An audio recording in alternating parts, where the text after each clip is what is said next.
প্রথম যে লকডাউনটা হইলো, এই লকডাউনে আমি চট্টগ্রাম থেকে গাড়ি ছাড়ছি বুড়িমাইতে ইন্ডিয়া ঢুকবো। বাইপালে পুলিশে আমার সিঙ্গেল দিল। পুলিশ সিঙ্গেল দেওয়ার পরে আমি বের করলাম গাড়িটা। তো আমি বললাম যে স্যার কি সমস্যা?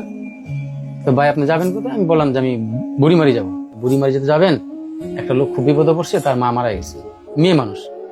ট্রাক তো জানেনি যে একটানা বেশিক্ষণ চালাইলে চাকা গরম হয়ে যায়, চাকা পাংচার হয়, চাকা বাস্ট হয়। আমার নিজের গাড়ি ছিল, একটা জ্যাক গাড়ি ছিল, একটা 1109 ছিল, আপনার একটা 1615 ছিল।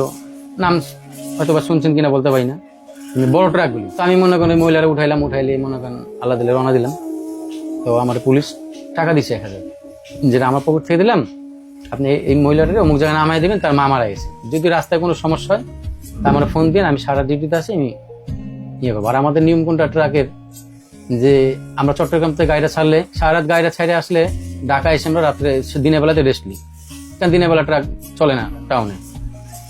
তো দিনের বেলা রেস্ট নেওয়ার পর আবার রাত্রে ছাড়ি, যাই আমরা সিরাজগঞ্জ একটা হোটেল পাম্প আছে আর কি, ওখানে দাঁড়ায় মনে করেন আমাদের থাকার ব্যবস্থা, টাকা দিয়ে আমরা থাকি। ওখানে মনে করেন সন্ধ্যা পর্যন্ত ঘুমাই, গা গোসল করে ওখান থেকে আবার মনে করেন ছাড়ি। সন্ধ্যার দিকে ছাড়লে আমরা বুড়িমারি পৌঁছাইতে পরের দিন সকাল। আমাদের 3 দিন চট্টগ্রাম থেকে ছাড়লে আমাদের বুড়িমারি 3 দিন সময় লাগে আমাদের। তো সেখানে আমি মনে করেন 1.5 দিনে যাওয়ার চেষ্টা করছি, কারণ একটা মা মারা গেছে মেয়েটার। গাড়ি তো একটানে চালাইতেছি, মানে গাড়ির কোনো রেস্ট নেই। চাকাটা বাস্ট হয়ে গেল, পিছের এক চাকা বাস্ট হয়ে গেল। যাক চাকা চোকা ইয়ে করে গাড়ি আবার টান দিলাম। টান দিয়ে তার জায়গায় যায়া, যে পুলিশ আমাকে 1000 টাকা দিছিল যে ওই মেয়েটার বাবদ ভাড়া, আমি সেই টাকাটাও দিছি, আরো 1500 টাকার সাথে আমি পকেট থেকে দিছি। পরে বললাম যে মানে তার দুঃখের অনেক কথা শুনলাম, যাই কামাই না কেন তার লোকজন লিয়ে জায়গা। টাকা দেওয়ার পরে নাম্বার দিয়ে আসলাম। উনি আবার একদিন পর ফোন দিল যে ভাই আমার মা তো মাটি মুটি সব দেওয়া কমপ্লিট, তো ওই মিলাদের একটা ব্যাপার স্যাপার আছে, তো আমি তো ভাই গরিব মানুষ, যদি কিছু সাহায্য করতেন। পরে আমার ওই ফোনটা ধরছিল, পরে আমার দিচ্ছে। দেওয়ার পর আমি তো পরে বললাম কি 1000 টাকা, বললাম যে তুমি ঠিক আছে দিয়ে পাঠাও। মনে করেন আজকে উনি বিপদে পড়ছে, কালকে আমি বিপদে পড়বো, তার কোনো গ্যারান্টি নেই। কাপ্তাই যাচ্ছি, কাপ্তায় যাওয়ার সময় মনে করেন একটা লোক খুব বিপদে পড়ছে, তার কাছে টাকা নেই, কোম্পানি তাকে টাকা ছাড়া তো উঠতে দেবে না। কোম্পানির রুলস, যেটা রুলস, রাস্তায় চেকার আছে, সবাই বাজার ভয় পায়।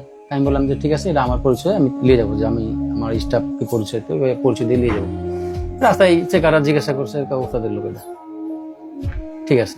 আমি তারে হোটেল নিয়ে খাওয়াইছি। খাওয়ানোর পরে মনে করেন ওই আবার যে জায়গা নামবে ওই জায়গা নামাই দিয়ে আরো পকেটে টাকাও দিছি, 200 টাকা দিছি। ভাই আপনি আপনার গন্তব্যস্থানে ঠিক মতো পৌঁছান, অন্তত আপনি যদি কোনো সমস্যা হয় আমার এই নাম্বারটা নিয়ে যান, আমি ফোন দেন, আমি ইয়ে করবো। এর আগেও বলছিলাম, একটা ডাক্তার ভুল করলে একজন মানুষ মারা যাবে, একটা ড্রাইভার ভুল করলে কজন মানুষ মারা যাবে সে ডাক্তার বলতে পারবে না। সব ড্রাইভারদেরকেই আমি পায়ে হাত দিয়ে বলি, বড় ভাই বলি, সার্গিদেরকেও বলি যে আপনারা সবাই গাড়ি চালাবেন, কখনো গাড়ি খেলবেন না, এটা খেলনা জিনিস না।